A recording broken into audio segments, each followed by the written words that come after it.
আজকে ছিল ২৯তম রোজা।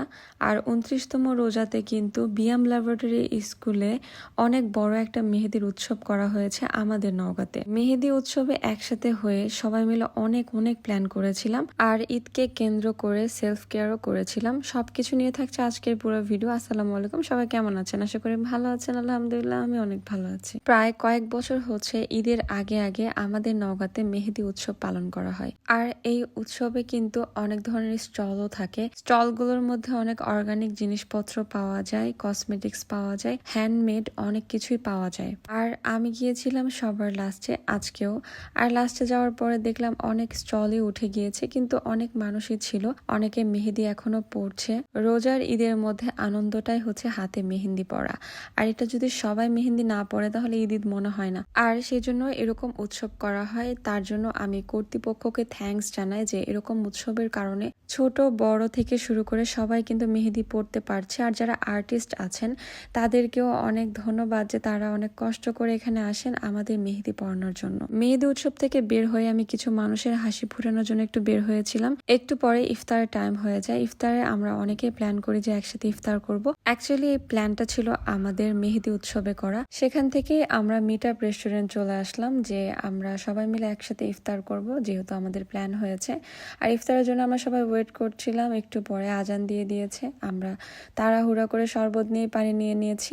একটু পরে আমাদের খাবার সার্ভ করা হয়েছিল। আমাদের এত সার্টেন প্ল্যান ছিল যে কোনো রেস্টুরেন্টে জায়গা ছিল না, আর এই জন্য আমাদের মিট আপ রেস্টুরেন্টে যাওয়া। ইফতারের সময় একটু শান্তি মতো খাবার না খেলে আমার একটু ভালো লাগে না।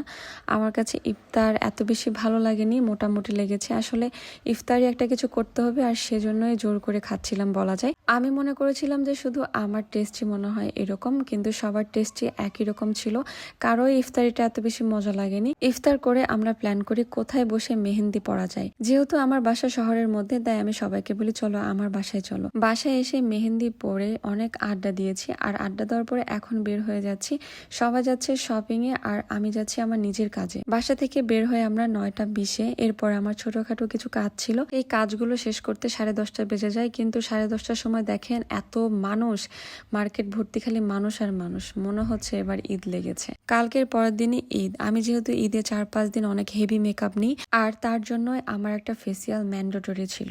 আর সেজন্য আমি চলে এসেছিলাম দ্য রয়্যাল বিউটি লাউঞ্জে। এসে আমি আন্টিকে বললাম এবং এই আপুকে বললাম যে আমার অনেক দিন ধরে অনেক স্ট্রেস যাচ্ছে, আমি এমন একটা ফেসিয়াল নিতে চাই যেন আমার স্কিন রিল্যাক্স এবং আমি নিজে রিল্যাক্স হই। আপু আমাকে বললেন শুধু রিল্যাক্স নয়, এটা ভিতর থেকে যত ময়লা আছে সব পরিষ্কার করবে এবং 7 থেকে 10 দিন আপনার ফেসে অনেক বেশি গ্লো করবে, আপনি নিজেই সেটা বুঝতে পারবেন। এখন আমি ফেসিয়ালটার নাম বলে দিই। এটা ছিল হাইড্রোজেলি ফেসিয়াল। এখানে বেশিরভাগ টাইমে জেল ইউজ করা হয়, আর এই জন্য এই ফেসিয়ালের নাম হাইড্রোজেলি ফেসিয়াল। আমার লাইফে আমি এত বেশি শান্তির ফেসিয়াল কখনোই করিনি।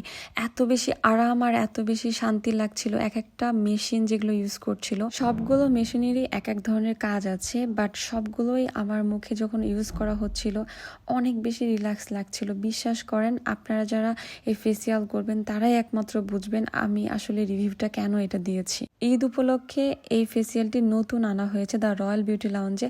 আপনারা যারা যারা এই ফেসিয়ালটি নেবেন তাড়াতাড়ি কিন্তু বুক করে ফেলবেন এবং দ্য রয়্যাল বিউটি লাউঞ্জে চলে যাবেন। সব থেকে মজার ব্যাপার, এই ফেসিয়ালের ছিল 3টা প্যাক। 2টা প্যাক অলরেডি ডান। এটা হচ্ছে আমার লাস্ট প্যাক। এটার পরে আমি আমার ফাইনাল লুক আপনাদের দেখিয়ে দিব। এই প্যাকটা ওঠানোর সময় দেখলাম যে এই প্যাকের মধ্যে মুখের অনেক অনেক ময়লা লেগে আছে। আমার ফেসিয়াল ডান, আর কোনো রকম ফিল্টার বা মেকআপ ছাড়া আমার ফাইনাল লুক কিন্তু এরকম এসেছে। আপনারা দেখে বুঝতে পারছেন কতটা আমার স্কিন গ্লো করছে এবং পরিষ্কার হয়েছে। আমার আজকের ভিডিও এই পর্যন্তই। দেখা হবে ঈদের ভিডিও নিয়ে। সেই পর্যন্ত সবাই ভালো থাকবেন। আল্লাহ হাফেজ।